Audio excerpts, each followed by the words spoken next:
മലപ്പുറം കുറ്റിപ്പുറം സ്വകാര്യ ആശുപത്രിയിൽ നഴ്സ് ആത്മഹത്യ ചെയ്തത് ജനറൽ മാനേജറുടെ മാനസിക പീഡനം കൊണ്ടാണെന്ന് ആരോപണം. ആശുപത്രി ജനറൽ മാനേജറായ അബ്ദുൾ റഹ്മാനെതിരെയാണ് പരാതി. കോതമംഗലം സ്വദേശി 20-കാരിയായ അമീനയാണ് ആത്മഹത്യ ചെയ്തത്. കഴിഞ്ഞ ശനിയാഴ്ചയാണ് കുറ്റിപ്പുറം സ്വകാര്യ ആശുപത്രിയിലെ ഹോസ്റ്റലിൽ അമീനയെ അബോധാവസ്ഥയിൽ കണ്ടെത്തിയത്. ഗുളികകൾ കഴിച്ച് അബോധാവസ്ഥയിലായ അമീനയെ പ്രാഥമിക ചികിത്സയ്ക്ക് ശേഷം കോഴിക്കോട്ടെ സ്വകാര്യ ആശുപത്രിയിൽ എത്തിച്ചെങ്കിലും മരണം സംഭവിക്കുകയായിരുന്നു.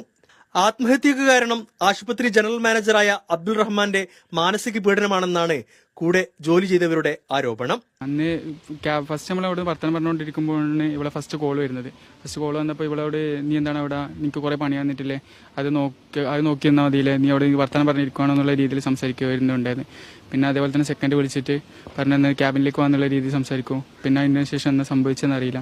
ക്യാബിന് ആ ഒരു 10-15 മിനിറ്റ് കൊണ്ട് എന്താ സംഭവിച്ചതെന്ന് അറിയില്ല. മുമ്പും നിരവധി പേർ ഇയാളുടെ മാനസിക പീഡനത്തിന് ഇരയായെന്നും ആരോപണമുണ്ട്. പലർക്കും ജോലി അവസാനിപ്പിച്ച് പോകേണ്ടി വന്നിട്ടുണ്ടെന്നും ഇവർ